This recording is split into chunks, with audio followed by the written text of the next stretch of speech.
Hi hello ನಮಸ್ತೆ, ನಾನು ರಾಜು ಅಷ್ಟೇ. ನೀವು ನೋಡ್ತಿದ್ದೀರಾ centre point Kannada YouTube channel. Congress ಪರ ಬಿಜೆಪಿಯಿಂದ ಅಡ್ಡ ಮತದಾನ, ಭಾರಿ ಸೀಕ್ರೆಟ್ ಒಂದು ಇದೀಗ ಬ್ಲಾಸ್ಟ್ ಆಗಿದೆ. ಭಾರಿ ಡೀಲ್ನ ಸೀಕ್ರೆಟ್ ಒಂದು ಇದೀಗ ಬ್ಲಾಸ್ಟ್ ಆಗಿದೆ. ರಾಜ್ಯ ಬಿಜೆಪಿಯಲ್ಲಿ ಬಿರುಗಾಳಿ ಎಬ್ಬಿಸುವಂಥ ಒಂದು ಪರಿಣಾಮ, ರಾಜ್ಯ ಬಿಜೆಪಿಯಲ್ಲಿ ಬಿರುಗಾಳಿ ಸದ್ದು ಗದ್ದಲ ಎಬ್ಬಿಸುವಂಥ ಸುದ್ದಿ ಏನಿದು, ಹೊಸ ಅಪ್ಡೇಟ್, ಇವೆಲ್ಲವನ್ನು ನೋಡೋಣದಕ್ಕಿಂತ ಮೊದಲು ಇಲ್ಲಿ ತನಕ ನಮ್ಮ ಚಾನಲ್ನ ಸಬ್ಸ್ಕ್ರೈಬ್ ಮಾಡಿಲ್ಲ ಅಂದರೆ ಈಗಲೇ ಸಬ್ಸ್ಕ್ರೈಬ್ ಮಾಡಿ, ಜೊತೆಗೆ ಕಾಮೆಂಟ್ಗಳ ಮುಖಾಂತರ ತಮ್ಮ ಅಭಿಪ್ರಾಯವನ್ನು ತಿಳಿಸಬಹುದು.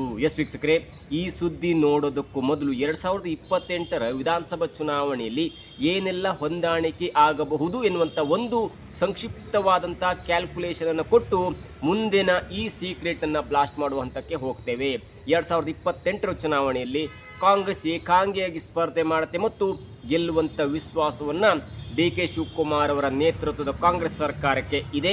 ಅದು ಕೂಡ 100ಕ್ಕೆ 100% ಇನ್ನು ನಾವು ಬಿಜೆಪಿ ಮತ್ತು ಜೆಡಿಎಸ್ ವಿಚಾರಕ್ಕೆ ಬಂದಾಗ 224 ಕ್ಷೇತ್ರಗಳ ಪೈಕಿ ಸರಿಸುಮಾರು 160-170 ಸೀಟ್ಗಳಲ್ಲಿ ಬಿಜೆಪಿ ಸ್ಪರ್ಧೆಯನ್ನು ಮಾಡಿದ್ರೆ 60 ಸೀಟನ್ನು ತನಗೆ ಕೊಡಲೇಬೇಕೆನ್ನುವಂಥ ಪಟ್ಟನ್ನು ಜೆಡಿಎಸ್ ಮುಖಂಡರು ಹೈಕಮಾಂಡ್ ಮುಂದೆ, ಬಿಜೆಪಿ ಹೈಕಮಾಂಡ್ ಮುಂದೆ ಇಟ್ಟಿದ್ದಾರೆ ಎನ್ನುವಂಥ ಒಂದು ಸನ್ನಿವೇಶ. ಒಂದು ವೇಳೆ ಬಿಜೆಪಿ ಮತ್ತು ಜೆಡಿಎಸ್ ಪಕ್ಷಗಳು ಮೈತ್ರಿ ಮುಖಾಂತರ ಚುನಾವಣೆಯನ್ನು ಎದುರಿಸಿದರೆ, ಒಂದು ವೇಳೆ ಬಹುಮತ ಬಂದರೆ ಯಾರು ಮುಖ್ಯಮಂತ್ರಿ ಆಗ್ತಾರೆ ಕರ್ನಾಟಕದಲ್ಲಿ? ಬಿಜೆಪಿಯ ರಾಜ್ಯಾಧ್ಯಕ್ಷರಾಗಿರುವಂಥ ವಿಜೇಂದ್ರ ಅವರು ಮುಖ್ಯಮಂತ್ರಿ ಆಗ್ತಾರಾ ಜಾಸ್ತಿ ಸೀಟು ಗೆದ್ದಂಥ ಕಾರಣಕ್ಕಾಗಿ, ಅಥವಾ ಹಿರಿಯ ನಾಯಕರಾಗಿರುವಂಥ ಮೈತ್ರಿಯ ಒಂದು ಮುಖಂಡರಾಗಿರುವಂಥ ಕುಮಾರಸ್ವಾಮಿ ಅವರು ಮುಖ್ಯಮಂತ್ರಿ ಆಗ್ತಾರಾ? ಇದು ಒಂದು ಲೆಕ್ಕಾಚಾರ. ಇದು ಇಷ್ಟಕ್ಕಿರಲಿ.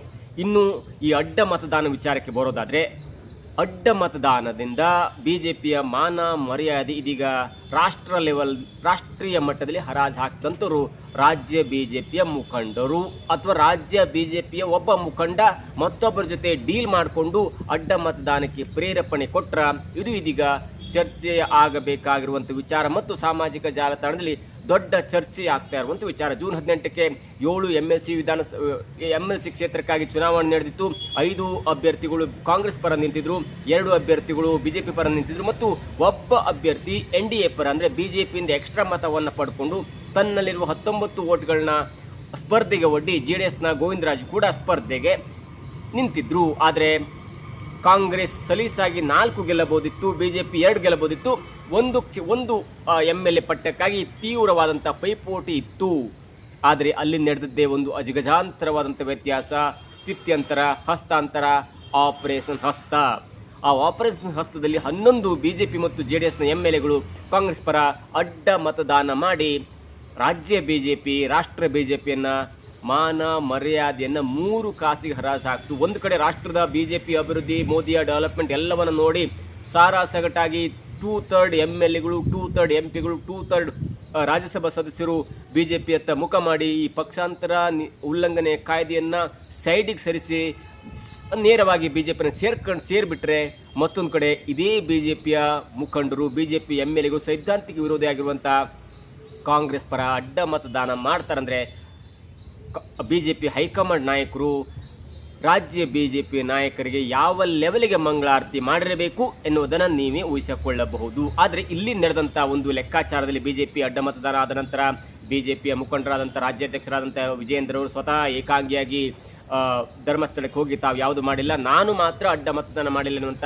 ಒಂದು ಆಣೆ ಪ್ರಮಾಣವನ್ನು ಮಾಡಿ ಮಾಧ್ಯಮಕ್ಕೆ ಹೇಳಿಕೆಯನ್ನು ಕೊಟ್ಟರು. ಅವ್ರ ಜೊತೆ ಬೇರೆ ಬೇರೆ MLAಗಳು ಕೂಡ ಇದ್ದರು. ಆದರೆ ದೆಹಲಿಗೆ ಹೋದ ನಂತರ ವಿಜೇಂದ್ರ ಮತ್ತು ಆರೋಸಕ್ ಅವರಿಗೆ ಹೈಕಮಾಂಡ್ ಕೂಡ ಒಂದು ಸ್ಟ್ರಿಕ್ಟ್ ಆದ ಆ್ಯಕ್ಷನ್ ತೆಗೆದುಕೊಳ್ತೇವೆ, ಅಥವಾ ನೀವು ಯಾಕೆ ಇಷ್ಟು ನೆಗ್ಲೆಕ್ಟನ್ನು ಮಾಡಿದ್ರಿ ಅನ್ನುವಂಥ ಮಾತನ್ನು ಕೇಳಿದ್ರು. ಆದರೆ ಯಾವುದೇ ಹಂತಕ್ಕೂ ಕೂಡ ಅಡ್ಡ ಮತದಾನದ ಒಂದು ಹೆಸರನ್ನು ಹೇಳಲಿಕ್ಕಾಗಲ್ಲ. ನಾವು ಸಮಿತಿಯನ್ನು ರಚನೆ ಮಾಡಿದೆವು ಮತ್ತು ಕೆಲವೊಂದು ಮುಖಂಡರ ಮೇಲೆ, ಕೆಲವೊಂದು MLAಗಳ ಮೇಲೆ ನಾವು ಒಂದು ಎಚ್ಚರಿಕೆಯ ಕಣ್ಣನ್ನು ಇಟ್ಟಿದ್ದೇವೆ ಅನ್ನುವಂಥ ಮಾತನ್ನು ಹೇಳಿ CT ರವಿ ಅವರ ನೇತೃತ್ವದಲ್ಲಿ ಒಂದು ಸತ್ಯ ಸಂಶೋಧನಾ ಸಮಿತಿಯಲ್ಲಿ ನಾವು ಹೆಸರನ್ನು ನಾವು ನಿಮಗೆ ತಿಳಿಸ್ತೇವೆ ಅನ್ನುವಂಥ ಮಾತನ್ನು ಹೇಳಿ ಬಂದರು. ಇವತ್ತು ಸತ್ಯ ಸಂಶೋಧನೆಯ ಅಧ್ಯಕ್ಷರಾಗಿರುವಂಥ ಮಿಸ್ಟರ್ CT ರವಿ ಅವರು ವಿಜೇಂದ್ರ ಅವರಿಗೆ ಕೆಲವೊಂದು ಮಾಹಿತಿಯನ್ನು, ರಿಪೋರ್ಟನ್ನು, ಪ್ರಾಥಮಿಕ ಹಂತದ ರಿಪೋರ್ಟನ್ನು ಕೊಡ್ತಾರೆ. ಆದರೆ ಆ ಪ್ರಾಥಮಿಕ ಹಂತದ ರಿಪೋರ್ಟ್ನಲ್ಲಿ ತಿಪ್ಪರ್ಲಾಗ ಹಾಕಿದರೂ ಕೂಡ ಒಬ್ಬರ ಹೆಸರು ಕೂಡ ಇಲ್ಲ. ಮುಂದಿನ 2ನೇ ಹಂತದಲ್ಲೂ ಕೂಡ ಮತ್ತೆ ತಿಪ್ಪರ್ಲಾಗ ಹಾಕೊಂಡು ಕಾಲು ಮೇಲ್ ಮಾಡಿ ತಲೆ ಕೆಳಗೆ ಹಾಕಿ ನಿಂತರೂ ಕೂಡ ಇದು ಗೌಪ್ಯ ಮತದಾನ ಇರುವಂಥ ಕಾರಣಕ್ಕಾಗಿ ಸ್ವತಃ ಅಭ್ಯರ್ಥಿಗಳು ಬಂದು ನಾನೇ ಅಡ್ಡ ಮತದಾನ ಮಾಡಿದ್ದೇನೆ ಅನ್ನೋ ಸತ್ಯ ಹೇಳುವವರಿಗೆ ಈ ಸತ್ಯ ಸಂಶೋಧನಾ ವರದಿಯಿಂದ ನಯಾ ಪೈಸೆ ಲಾಭ ಇಲ್ಲ. ಇಲ್ಲಿಗೆ ಅಡ್ಡ ಮತದಾನದ ಈ ಸಂಪೂರ್ಣ ಪ್ರಸಂಗ ಹಳ್ಳ ಹಿಡಿತು ಅಂತ ಹೇಳ್ಬೋದು. ಅಂದರೆ ಸತ್ಯ ಸಂಶೋಧನೆಯ ಪ್ರಸಂಗ ಹಳ್ಳ ಹಿಡಿತು ಅಂತ ಹೇಳ್ಬೋದು. ಇನ್ನು ಯಾಕೆ ಅಡ್ಡ ಮತದಾನ ಆಯಿತು, ಯಾಕೆ ಅಡ್ಡ ಮತದಾನ ಆಯಿತು ಎನ್ನುವುದನ್ನು ನೋಡ್ತಾ ಇದ್ರೆ ಬಿಜೆಪಿ ಹೇಳ್ತಾರೆ, ಇಲ್ಲ ನಮ್ಮಲ್ಲಿ 4 ಜನ ಮಾತ್ರ ಅಡ್ಡ ಮತದಾನ ಮಾಡಿರುವಂಥ ಸಂಖ್ಯೆ ಇದೆ, ಮಿಕ್ಕ 7 ಜನ JDSನವರು ಎನ್ನುವಂಥ ಮಾತು. ಮತ್ತೊಂದು ಕಡೆ JDSನವರು ಇಲ್ಲ ನಮ್ಮ ಕಡೆ ಅಷ್ಟೇನು ಜಾಸ್ತಿ ಆಗಿಲ್ಲ, ಬಿಜೆಪಿ ಮಾಡಿದರೆ 7-8 ಮಾಡಿದ್ದಾರೆ ಎನ್ನುವಂಥ ಮಾತು. ಮತ್ತು ಒಂದು ಇಲ್ಲಿ ಗಮನಿಸಲೇಬೇಕಾದ ವಿಚಾರ ಅಂದರೆ ಕೆಲವೊಬ್ಬರಿಗೆ ಅಡ್ಡ ಮತದಾನ ಮಾಡುವಂಥ ಮನಸ್ಸಿರಲಿಲ್ಲ, ಅವರು ಪಕ್ಷನಿಷ್ಠರಾಗಿದ್ದರು. ಆದರೆ ನಮ್ಮ ನಾಯಕರಿಗೆ ಮುಖಭಂಗ ಆಗಬೇಕು ಎನ್ನುವಂಥ ಕಾರಣಕ್ಕಾಗಿ ಒಂದು ಮತ ಅಸಿಂಧು ಆಯ್ತಲ್ಲ, ಆ ಅಸಿಂಧು ಮತ ಹೇಗಾಯಿತು, ಯಾಕಾಯಿತು ಅಥವಾ ಹೇಗಾಯಿತು ಅನ್ನೋದನ್ನು ನೋಡ್ತಾ ಇದ್ರೆ ಮತದಾನ ಹಾಕ್ಲಿಕ್ಕೆ ಹೋದವರು ಆ ಪೆಟ್ಟಿಗೆ ಎಂದಿರ್ತಾರೆ, ಅವರಲ್ಲಿ ನಾರ್ಮಲ್ ಆಗಿ ಒಂದು ಪೆನ್ ಇರುತ್ತೆ, ಆ ಒಂದು ಚುನಾವಣಾ ಸಿಕ್ಕ ಕೂಡ ಇರುತ್ತೆ. ತಮ್ಮ ಒಂದು ಯಾರಿಗೆ ಮತ ಹಾಕಬೇಕು ಅವ್ರಿಗೆ ಮತ ಹಾಕಿದ್ದಾರೆ, ಆದರೆ ಮತ ಹಾಕಿದ ನಂತರ ತಮ್ಮಲ್ಲಿರೋ ಪೆನ್ನಲ್ಲಿ ಸಿಕ್ಕಾಪಟ್ಟಿ ಆ ಹೆಸರಿನ ಮುಂದೆ ಗೀಚ್ಬಿಟ್ಟಿದ್ದಾರೆ ಎನ್ನುವಂಥ ಮಾಹಿತಿ ಈಗ ಹೊರಗೆ ಬರ್ತಾಯಿದೆ. ನೋಡಿ, ಅಲ್ಲಿ ಪೆನ್ನಿಗೆ ಅವಕಾಶನೇ ಇರಲ್ಲ, ಆದರೂ ಕೂಡ ಪೆನ್ನು ನಾರ್ಮಲ್ ಆಗಿ ಅವರು ಕ್ಯಾರಿ ಮಾಡ್ತಾರೆ ಅಂದರೆ ಅದನ್ನೇ ಯೂಸ್ ಮಾಡಿಕೊಂಡು ಪೆನ್ನಲ್ಲಿ ಸಿಕ್ಕಾಪಟ್ಟಿ ಗೀಚ್ಬಿಟ್ಟಿದ್ದಾರೆ ಆ ವ್ಯಕ್ತಿ, ಆ ಎಮ್ ಎಲ್ ಎ ಯಾರೆನ್ನುವುದು ಕೂಡ ಗೌಪ್ಯವಾಗಿರೋದ ಕಾರಣಕ್ಕೆ, ಗೌಪ್ಯ ಮತದಾನ ಆಗಿರೋದ ಕಾರಣಕ್ಕಾಗಿ ಯಾವುದು ಕೂಡ ಆಗಲ್ಲ. ಇದು ಯಾಕಂದರೆ ಕೆಲವೊಬ್ಬರು ಈ ಒಂದು ಒಳ ಪಕ್ಷದ ಒಳಗೆ ಜಗಳ, ವಿಜೇಂದ್ರ ಅಥವಾ ಆರೋಸಕ್ಕೂ ಬೇರೆ ಬೇರೆ ಬಣಗಳ ಒಳ ಜಗಳದಿಂದ ಬೇಸತ್ತು ಅಡ್ಡ ಮತದಾನ ಮಾಡಿದರೆ, ಅಥವಾ ಬೇರೆ ಒಬ್ಬ ಕೇಂದ್ರ ಮಂತ್ರಿ ಅಥವಾ ಕೇಂದ್ರ ನಾಯಕ ಅಥವಾ ದೊಡ್ಡ ನಾಯಕನಿಂದ ಈ ಒಳಸಂಚುವಾಗಿ ಕುಮಾರಸ್ವಾಮಿ ಅವ್ರ ಡೀಲ್ ಮಾಡಿಕೊಂಡು ಈ ಅಡ್ಡ ಮತದಾನದ ಒಂದು ಪ್ಲ್ಯಾನನ್ನು ಮಾಡಿದರೆ, ಮತ್ತೊಬ್ಬರು ಈ ಪ್ಲ್ಯಾನಿಗೆ ಒಳಗಾದರೂ ಕೂಡ ನಾವು ಕಾಂಗ್ರೆಸ್ ಪಕ್ಷವನ್ನು ಬೆಂಬಲಿಸಿಲ್ಲ, ಆದರೆ ನಾವು BJP ಈ ನಾಯಕರಿಗೆ ನಾವು ಮತ ಹಾಕಲ್ಲ, ಈ ನಾಯಕರಿಗೆ ಬೆಂಬಲ ನೀಡಲ್ಲ ಎನ್ನುವಂಥ ಕಾರಣಕ್ಕೆ ತಮ್ಮ ಮತವನ್ನು ಈ ಗೀಚು ಮುಖಾಂತರ ಅಸಿಂಧು ಮಾಡಿಕೊಂಡ್ರು ಎನ್ನುವಂಥ ಮಾತು ಇದೀಗ ಕೇಳಿ ಬರ್ತಾ ಇದೆ. ಅದು ಇದೀಗ ಗಮನಿಸಲೇಬೇಕಂತ ಹೈಲೈಟೆಡ್ ಪಾಯಿಂಟ್ ಅಂದರೆ ಯಾಕೆ ಅಡ್ಡ ಮತದಾನ ಮಾಡಿದ್ರು. ನೋಡಿ, JDSನವರು ಅಡ್ಡ ಮತದಾನ ಮಾಡ್ತಾರೆ, ಅವರಿಗೆ ಮೊದಲಿಂದ ಮಾಡ್ಕೊ ಬರ್ತಾರೆ. JDSನವರು ಯಾರೇ ಎಮ್ ಎಲ್ ಎ ಗೆದ್ರು ಕೂಡ ಅವರು BJP ಬರ್ತಾರೆ ಅಥವಾ ಕಾಂಗ್ರೆಸ್ಗೆ ಬರ್ತಾರೆ. ಇದು ನೂರಾರು ಜನರನ್ನು ಹುಟ್ಟಿಸಿದಂಥ ಒಂದು ಫ್ಯಾಕ್ಟ್ರಿ ಅಂತ ಹೇಳ್ಬೋದು, ಅವರು ಕೂಡ ಅದನ್ನು ಹೇಳ್ಕೊಳ್ತಾರೆ. ಆದರೆ BJPಯಿಂದ ಯಾಕೆ ಅಡ್ಡ ಮತದಾನ ಆಯಿತು ಎನ್ನುವುದನ್ನು ನೋಡ್ತಾ ಹೋದರೆ 2028ರ ಚುನಾವಣೆಯೇ ಇದಕ್ಕೆ ಕಾರಣ. ಒಂದು ವೇಳೆ NDA ಮೈತ್ರಿ ಇರಲಿ, NDA ಮೈತ್ರಿ ಇರದೇ ಇರಲಿ, ವಿಜೇಂದ್ರನ ನೇತೃತ್ವದಲ್ಲಿ ಗೆದ್ದು ಬಿಟ್ಟರೆ ಅಥವಾ NDA ಮೈತ್ರಿಕೂಟ ಗೆದ್ದರೆ ಅಲ್ಲಿ ಫಸ್ಟ್ ಆಪ್ಷನ್ ಆಗಿ ಬರುವಂಥ ಕ್ಯಾಂಡಿಡೇಟ್ ಅಂದರೆ ಅದು ವಿಜೇಂದ್ರ ಈಗ ಮೊದಲ ಬಾರಿ MLA ಆಗಿ ಗೆದ್ದರೂ ಕೂಡ ಯಾರ ಒಬ್ಬ ಹಿರಿಯರ ನಾಯಕರ ಸಲಹೆಯನ್ನು ಕೇಳ್ತಾ ಇಲ್ಲ. ತಮ್ಮ ಒಂದು ಯುವ ಮುಖಂಡರು, ಅದು ಪ್ರೀತಮ್ ಗೌಡ ಆಗಿರ್ಬೋದು, ಕುರ್ಚಿ ರಾಜೀವ್ ಆಗಿರ್ಬೋದು, ಹೀಗೆ ಬೇರೆ ಬೇರೆ ದೊಡ್ಡಬಳ್ಳಾಪುರದ ಒಬ್ಬ MLA ಆಗಿರ್ಬೋದು, ಹೀಗೆ ಕಿರಿಯ ನಾಯಕರನ್ನ ಕಟ್ಕೊಂಡವರು ಪಕ್ಷವನ್ನು ಸಂಘಟನೆ ಮಾಡುವ ದೃಷ್ಟಿಯಲ್ಲಿ ದೊಡ್ಡ ನಾಯಕರ ಸಲಹೆಯನ್ನು ಕೇಳ್ತಲ್ಲ. ಅದು ಅನೇಕರಿಗೆ, ಅದು ಬಸವರಾಜ ಬೊಮ್ಮಾಯಿ ಆಗಿರ್ಬೋದು, ಅಥವಾ ಆರ್ ಅಶೋಕ್ ಆಗಿರ್ಬೋದು, ಕಾರಜೋಳ ಆಗಿರ್ಬೋದು, ಸದಾನಂದ ಗೌಡ ಆಗಿರ್ಬೋದು, ಯತ್ನಾಳು, ಜಾರಕಿಹೊಳಿ, ಕುಮಾರ ಬಂಗಾರಪ್ಪ, ಅರವಿಂದ್ ಲಿಂಬಾವಳಿ, ಸಿದ್ದೇಶ್ವರ್, ಪ್ರತಾಪ್ ಸಿಂಹ, ಹೀಗೆ ಅನೇಕ ನಾಯಕರನ್ನು ಸ್ವಲ್ಪ ಹಿಂದಕ್ಕೆ ಸರಿಸಿದಂಥ, ಇನ್ಕ್ಲೂಡಿಂಗ್ ಸೋಮಣ್ಣ ಕತೆ ದೊಡ್ಡದಿದೆ. ಅಥವಾ ಪ್ರಹ್ಲಾದ್ ಜೋಶಿ ಕೇಂದ್ರ ಜೊತೆ ನಿಕಟವಾದ ಸಂಪರ್ಕ ಇದೆ. ಜೊತೆಗೆ ಸೋಮಣ್ಣನವರು ಕೂಡ ವಿಜಯೇಂದ್ರ ಅಥವಾ ಯಡಿಯೂರಪ್ಪನವರ ಹಿಂದೆ ಜಗಳ, ಅದು ದೊಡ್ಡ ಒಂದು ಕತೆ. ಆದರೆ ಯಾವ ಒಬ್ಬ ನಾಯಕ ಕುಮಾರಸ್ವಾಮಿಯವರನ್ನು ಚೂ ಬಿಟ್ಟರು. ಕುಮಾರಸ್ವಾಮಿಯವರಿಗೆ ನಿಜವಾಗಿಯೂ ಕೂಡ 18-19 MLAಗಳನ್ನ ಇಟ್ಕೊಂಡು ಚುನಾವಣೆಗೆ ನಿಲ್ಲಿಸುವಂಥ ಯಾವುದೇ ಒಂದು ಆಶೆ ಇರಲಿಲ್ಲ, ಆಕಾಂಕ್ಷೆ ಇರಲಿಲ್ಲ. ಆದರೆ ಕುಮಾರಸ್ವಾಮಿಯವರಿಗೆ ಹೇಳಿ ನೀವೊಂದು ಕ್ಯಾಂಡಿಡೇಟ್ ಆಗಬೇಕು, ಆ ಮುಖಾಂತರ ಇಲ್ಲಿ ನಮ್ಮ ನಾಯಕರ ಒಣ ಬಡಿಜಾಟ ಅಥವಾ ಕಚ್ಚಾಟವೆಲ್ಲ ಬೀದಿಗೆ ಬರಬೇಕು, ಆ ಮುಖಾಂತರ ಈ ನಾಯಕರನ್ನ ಕೆಳಗಿಳಿಸುವಂಥ ಹಂತಕ್ಕೆ ಹೋಗಲೇಬೇಕೆನ್ನುವಂಥ ದೃಷ್ಟಿಯಲ್ಲಿ ಇದೀಗ BJP ಒಬ್ಬ ನಾಯಕ ಕುಮಾರಸ್ವಾಮಿಯವರಿಗೆ ಹೇಳಿ ಕ್ಯಾಂಡಿಡೇಟನ್ನು ಹಾಕಿಸಿದ್ದಾರೆ ಅನ್ನುವಂಥ ಸೀಕ್ರೆಟ್ ಇದೀಗ ಬ್ಲಾಸ್ಟ್ ಆಗ್ತಿದೆ. ಯಾಕಂದರೆ ಈಗಲೇ ವಿಜೇಂದ್ರ ಅಥವಾ ಆರೋಸಕರು ಇಳಿದುಬಿಟ್ರೆ ನಾವು ಅಲ್ಲಿ ಬಂದು ಕೂರಬಹುದು. ಕೊನೆಯ ಹಂತದಲ್ಲಿ NDA ಮೈತ್ರಿಕೂಟ ಗೆದ್ದು ನೀವು ಕುಮಾರಸ್ವಾಮಿಯವರು ಮುಖ್ಯಮಂತ್ರಿ ಆಗಬೇಕಂದ್ರೆ ಈಗಿರುವಂಥ ವಿಜೇಂದ್ರ ಇಳಿಲೇಬೇಕು. ಆರೋಸಕ ಉಪಮುಖ್ಯಮಂತ್ರಿ ಮಾಡ್ಬೋದು, ಅಥವಾ ಬೇರೆ ಯಾರೇ ನಾಯಕರು ಅಧ್ಯಕ್ಷರಾದರೂ ಕೂಡ ನಮ್ಮ ಪಕ್ಷದಿಂದ ಉಪಮುಖ್ಯಮಂತ್ರಿ ಮಾಡ್ಬೋದು, ಅಥವಾ ನೀವು ಮುಖ್ಯಮಂತ್ರಿ ಆಗ್ಬೋದು. ಒಂದು ವೇಳೆ ವಿಜೇಂದ್ರ ಅವರು ಇದ್ದು BJP ಅಥವಾ NDA ಮೈತ್ರಿಕೂಟ ಗೆದ್ದರೆ ವಿಜೇಂದ್ರ ಮುಖ್ಯಮಂತ್ರಿ ಪಟ್ಟಕ್ಕೆ ಹಾಕಿ ಹಠ ಹಿಡಿತಾರೆ. ಆ ಮುಖ್ಯಮಂತ್ರಿ ಪಟ್ಟದಿಂದ ಅಥವಾ ದೂರ ಇಡಲಿಕ್ಕೆ ಸಾಧ್ಯ ಇಲ್ಲ.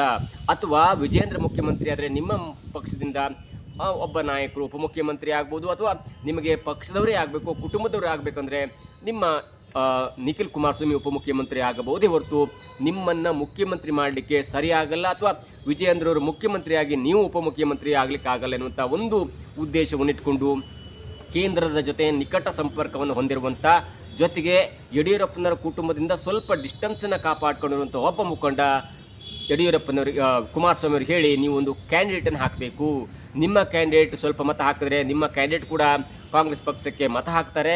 ಜೊತೆಗೆ ಈ ಮುಖಂಡರು ಕೂಡ ಈ ಒಂದು ಅಭ್ಯರ್ಥಿಗಳ ಒಂದು ಭಿನ್ನ ಮತದಿಂದ ನೋಡಿ, ಕೆಲವೊಬ್ಬ ರಘು ಕೌಟಿಲ್ಯ ಒಬ್ಬರು ಕ್ಯಾಂಡಿಡೇಟ್ ಆಗಿರ್ತಾರೆ, ಜೊತೆಗೆ ಲಿಂಗರಾಜು ಪಾಟೀಲ್ ಒಬ್ಬರು ಕ್ಯಾಂಡಿಡೇಟ್ ಆಗಿರ್ತಾರೆ. ಹೀಗಾಗಿ ಆ ಕ್ಯಾಂಡಿಡೇಟ್ಗಳಿಗೆ ಯಾರಿಗೆ ಮತ ಹಾಕಬೇಕು, ಯಾರಿಗೆ ಕಚ್ಚಾಟ, ಆ ನಡುವಿನಲ್ಲಿ BJPಯವರು ಕೂಡ ಕೆಲವೊಬ್ಬರು ಕಾಂಗ್ರೆಸ್ಗೆ ಮತ ಹಾಕ್ತಾರೆ ಮತ್ತು ಅಂಥ ವ್ಯವಸ್ಥೆಯನ್ನು ಕೂಡ ನಾವು ಮಾಡ್ತೇವೆ. ಹಾಗಾಗಿ ನೀವು JDS ಇಂದ ಕ್ಯಾಂಡಿಡೇಟ್ ಹಾಕಲೇಬೇಕೆನ್ನುವಂಥ ಒತ್ತಾಯದ ಮುಖಾಂತರ ಕಾಂಗ್ರೆಸ್ ಪರ ಅಡ್ಡ ಮತದಾನ ಮಾಡಲಿಕ್ಕೆ ಮತ್ತು ಕುಮಾರಸ್ವಾಮಿ ಅವರಿಗೆ ಮನಸ್ಸಿಲ್ಲದಿದ್ದರೂ ಕೂಡ ಗೋವಿಂದರಾಜು ಅವರನ್ನ ಕ್ಯಾಂಡಿಡೇಟ್ ಮಾಡಲಿಕ್ಕೆ ಇದೇ BJPಯ ಒಬ್ಬ ಮುಖಂಡ ಕಾರಣಕರ್ತ ಎನ್ನುವಂಥ ಸೀಕ್ರೆಟ್ ಇದೀಗ ಬ್ಲಾಸ್ಟ್ ಆಗಿದೆ.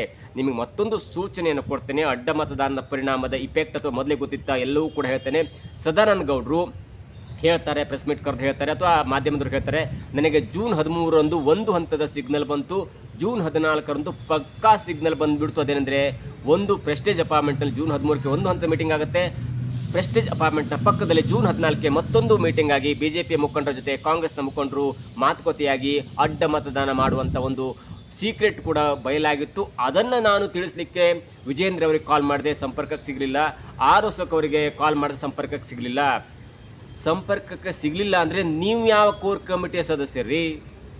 ಒಬ್ಬ ಕೋರ್ ಕಮಿಟಿಯ ಸದಸ್ಯರಿಗೆ, ಒಬ್ಬ ಮಾಜಿ ಮುಖ್ಯಮಂತ್ರಿಗೆ ಅಥವಾ ಮೋದಿ ಗೌರ್ಮೆಂಟ್ನಲ್ಲಿ ರೈಲ್ವೆ ಖಾತೆಯನ್ನು ಹೊಂದಿದ್ದಂಥವರಿಗೆ ಅಥವಾ ಕರ್ನಾಟಕದ ಒಬ್ಬ ಮಾಜಿ ಮುಖ್ಯಮಂತ್ರಿಗೆ, ಕರ್ನಾಟಕದ BJP ಅಧ್ಯಕ್ಷರಾದಂಥವರಿಗೆ, ಹಲವಾರು ಬಾರಿ ಚುನಾವಣೆಯನ್ನು ಗೆದ್ದು ಪಕ್ಷವನ್ನು ಅಧಿಕಾರಕ್ಕೆ ತಂದಂಥ ಒಬ್ಬ ಸದಾನಂದ ಗೌಡರಿಗೆ ಈಗಿನ ಮೊದಲ ಬಾರಿ ಗೆದ್ದು ಒಬ್ಬ ಮುಖಂಡರಾದಂಥ ಅಥವಾ ರಾಜ್ಯ BJP ಅಧ್ಯಕ್ಷರಾದಂಥ ಅಥವಾ ವಿರೋಧ ಪಕ್ಷದ ನಾಯಕರಂಥ ಅಶೋಕ್ ಅವರು ಸಂಪರ್ಕಕ್ಕೆ ಸಿಗಲಿಲ್ಲ ಅಂದರೆ ಇದು ಕೂಡ ಆ ಹುನ್ನಾರದ ಮುಂದುವರಿದ ಭಾಗ. ಆ ನಾಯಕ ಕುಮಾರಸ್ವಾಮಿ ಅವರಿಗೆ ಹೇಳಿ ಒಂದು ಕ್ಯಾಂಡಿಡೇಟ್ ನಿಲ್ಲಿಸ್ತಾರೆ ಮತ್ತು ಅಡ್ಡ ಮತದಾನಕ್ಕೆ ಬೇಕಾದಂಥ ಎಲ್ಲ ಪ್ಲ್ಯಾನನ್ನು ಮಾಡ್ತಾರೆ. ಜೊತೆಗೆ ಈ ಸದಾನಂದ ಗೌಡರು ಎಲ್ಲವನ್ನ ಗೊತ್ತಿದ್ದು ಕೂಡ ಏನೂ ಅರಿಯದಂತೆ ಚುನಾವಣೆ ಆಗಿ ಅಡ್ಡ ಮತದಾನ ಆದ ನಂತರ ನನಗೆ ಗೊತ್ತಿತ್ತು, ಈ ನಾಯಕರಿಗೆ ಸಂಪರ್ಕ ಮಾಡಿದೆ, ಈ ಸಂಪರ್ಕ ಸಿಗಲಿಲ್ಲ ಅಂತ ಹೇಳಿಕೆಯನ್ನು ಕೊಟ್ಟು BJPಯ ಮಾನ ಮರ್ಯಾದೆಯನ್ನು 3 ಕಾಸಿಗೆಲ್ಲ 1 ಕಾಸಿಗೆ ಹರಾಜಾಗ್ಬಿಟ್ರು. ಅದಾದ ನಂತರ ಈ ರಿಪೋರ್ಟನ್ನು, ನಾನು ಹೇಳಿದ ಈ ಎಲ್ಲ ರಿಪೋರ್ಟನ್ನು ವಿಜಯೇಂದ್ರ ಮತ್ತು ಆರೋಸಕ್ ಅವರು ಇದೀಗ ಹೈಕಮಾಂಡ್ ಮುಂದೆ ಇಟ್ಟಿದ್ದಾರೆ. ಅಡ್ಡ ಮತದಾನ ಮಾಡಲಿಕ್ಕೆ ನಮ್ಮ ಒಬ್ಬ ಪ್ರಭಾವಿ ನಾಯಕನೇ ಕಾರಣ. ನಮ್ಮ ಒಬ್ಬ ಪ್ರಭಾವಿ ನಾಯಕ ಕುಮಾರಸ್ವಾಮಿ ಹತ್ರ ಹೇಳಿ ಒಂದು ಕ್ಯಾಂಡಿಡೇಟ್ ನಿಲ್ಲಿಸಿ, ಜೊತೆಗೆ ಈ ಅಡ್ಡ ಮತದಾನ ಆಗತ್ತೆ ಅನ್ನುವಂಥ ವಿಷಯ ಗೊತ್ತಿದ್ದು ಕೂಡ ಮುಚ್ಚಿಟ್ಟು ನಮ್ಮ ಸಂಪರ್ಕಕ್ಕೆ ಸಿಕ್ಕಲಿಲ್ಲ ಎನ್ನುವಂಥ ಒಂದು ಸುಳ್ಳಿನ ಹೇಳಿಕೆಯನ್ನು ನೀಡಿ ಕೇಂದ್ರದ ಗಮನಕ್ಕೆ ತಂದಿದ್ದೇನೆ ಅನ್ನುವಂಥ ಮಾತನ್ನು ಹೇಳಿ ಯಾವುದೋ ಒಬ್ಬನಿಗೆ ಫೋನ್ ಮಾಡಿ ಕೆಲವೊಂದು ಸಂಶಯಾಸ್ಪದವನ್ನು ಮಾತನ್ನು ಹೇಳಿ ಎಲ್ಲವನ್ನ ಬಚ್ಚಿಟ್ಟು ಇದೀಗ BJPಯ ಮರ್ಯಾದೆಯನ್ನು ಹಾಳು ಮಾಡಿದ್ದಾರೆ. ಇದರ ಹಿಂದೆ BJP ಒಬ್ಬ ಪ್ರಮುಖವಾದಂಥ ಒಬ್ಬ ನಾಯಕ ಇದ್ದಾನೆ. ಅದು ಕೇಂದ್ರ ನಾಯಕ ಆಗಿರ್ಬೋದು ಅಥವಾ ಅವರು ಅದನ್ನು ಪರೋಕ್ಷವಾಗಿ ನಿತಿನ್ ನಬೀನ್ ಅವ್ರ ಜೊತೆ ಹೇಳಿದ್ದಾರೆ. ಆ ನಿತಿನ್ ನಬೀನ್ ಅವರು ಕೂಡ ಮುಂದಿನ ದಿನಗಳಲ್ಲಿ ಆ ಒಬ್ಬ ನಾಯಕನ ಮೇಲೆ ಕೆಂಗಣ್ಣಿಟ್ಟಿದ್ದಾರೆ. ಜೊತೆಗೆ ಈ ಮುಂದಿನ ರವಿವಾರ ಸೋಮವಾರ ಆಗಿರುವಂಥ ಕೇಂದ್ರ ಕ್ಯಾಬಿನೆಟ್ ರಿಷಫಲ್ನಲ್ಲಿ ಆ ಮುಖಂಡನಿಗೆ ಕ್ಯಾಬಿನೆಟ್ಟಲ್ಲಿ ತಪ್ಪತ್ತಾ ಅಥವಾ ಅವಕಾಶದಿಂದ ವಂಚಿತರಾಗ್ತಾರೆ ಅಥವಾ ಸಿಗುವಂಥ ಅವಕಾಶ ಕಳ್ಕೊಳ್ತಾರೆ ಅಥವಾ ಈಗಿರುವ ಅವಕಾಶದಿಂದ ಕಿತ್ತು ಬಿಸಾಡ್ತಾರೆ, ಎಲ್ಲವೂ ಕೂಡ ಸದ್ದು ಮಾಡ್ತಾ ಇದೆ. ಆದರೆ ಒಂದು ಹಂತಕ್ಕೆ ಯಾವುದೇ ಒಂದು ಕಾರಣಕ್ಕೂ ಕೂಡ ಇದು ದೊಡ್ಡದಾಗಬಾರದು ಎನ್ನುವಂಥ ನಿಟ್ಟಿನಲ್ಲಿ ಇಷ್ಟಕ್ಕೆ ಮುಕ್ತಾಯ ಮಾಡಿ ಅಥವಾ ಮಂಗಳ ಹಾಡಿ ಆ ನಾಯಕರಿಗೆ ಮುಂದೊಂದು ದಿನ ಒಂದು ದೊಡ್ಡ ಏಟನ್ನು ಅಥವಾ ಉಳಿಪೆಟ್ಟನ್ನು ಕೊಡುವಂಥ ಸಾಧ್ಯತೆ ಇದೆ. ಯಾಕಂದರೆ ನಿತಿನ್ ನಬೀನ್ ಅವರನ್ನು ಮೀಟ್ ಮಾಡಲಿಕ್ಕೆ ಸ್ವತಃ ವಿಜೇಂದ್ರ ಮತ್ತು ಆರೋಸಕ್ ಅವರು ಹೋಗಿದ್ದರು. ಕಾರಣ ಹೈಕಮಾಂಡ್ ಏನು ಕರೆದಿರಲಿಲ್ಲ, ಹೈಕಮಾಂಡ್ ಯಾವಾಗೋ ಕರೆದಿತ್ತು. ಆದರೆ ಎಲ್ಲವನ್ನ ಒಂದು ಹಂತಕ್ಕೆ ಸ್ಪಷ್ಟಪಡಿಸಿಕೊಂಡಂಥ ವಿಜೇಂದ್ರ ನೋಡಿ, ರಾಜ್ಯಾಧ್ಯಕ್ಷರಾದ ಕೂಡಲೇ ಕೆಲವೊಂದು ಹಂತದಲ್ಲಿ ಎಲ್ಲವೂ ಕೂಡ ಮಾಹಿತಿ ಇರುತ್ತೆ, ಯಾರು ಅಡ್ಡ ಮತದಾನ ಮಾಡ್ಬೋದು, ಯಾರು ಇಂಥ ಕಿತ್ತೋದ ಪ್ಲ್ಯಾನನ್ನು ಮಾಡಬಹುದು ಎನ್ನುವಂಥ ಒಂದು ಮಾಹಿತಿ ಇದ್ದೇ ಇರುತ್ತೆ. ಸದಾನಂದ ಗೌಡರಿಗೆ ಏನೂ ಇದೆ ಅಂಥದ್ದೊಂದು ಲಿಂಕ್ ಸಿಕ್ತ ಅಂದಮೇಲೆ ಅಧಿಕಾರದಲ್ಲಿರುವಂಥ ರಾಜ್ಯಾಧ್ಯಕ್ಷರಾಗಿರುವಂಥ ಅಥವಾ ದೊಡ್ಡ ದೊಡ್ಡ ಅಧಿಕಾರಿಗಳ ಜೊತೆ ಅಥವಾ ಸರ್ಕಾರದ ಜೊತೆ ಒಂದು ಒಳ್ಳೆಯ ನಂಟಿರುವಂಥ ವಿಜೇಂದ್ರ ಅವರಿಗೆ ಯಾರು ಅಡ್ಡ ಮತದಾನ ಮಾಡಲಿಕ್ಕೆ ಪ್ರೇರೇಪಣೆ ಕೊಟ್ಟರು ಎನ್ನುವಂಥ ಲಿಂಕ್ ಸಿಗದೇ ಇರುತ್ತೆ. ಆ ಲಿಂಕನ್ನು ಪಡ್ಕೊಂಡಂಥ ವಿಜೇಂದ್ರ ಅಥವಾ ಆರೋಸಕ್ ಅವರು ನೇರವಾಗಿ ಕೇಂದ್ರ ಹೈಕಮಾಂಡನ್ನು ಮೀಟ್ ಮಾಡಿ ನಿತಿನ್ ನಬೀನ್ ಅವರಿಗೆ ಆ ನಾಯಕನ ಹೆಸರನ್ನು ಹೇಳಿದ್ದಾರೆ ಎನ್ನುವಂಥ ಸೀಕ್ರೆಟ್ ಇದೀಗ ಬ್ಲಾಸ್ಟ್ ಆಗಿದೆ. ಅದರ ಒಂದು ಮುಂದುವರೆದ ಭಾಗವಾಗಿ ಚಿಕ್ಕ ಪುಟ್ಟ ಪಾತ್ರವೆಂಬಂತೆ ಸದಾನಂದ ಗೌಡರು ಕೂಡ ಒಂದು ಪಾತ್ರವನ್ನು ನಿರ್ವಹಿಸಿದ್ದಾರೆ.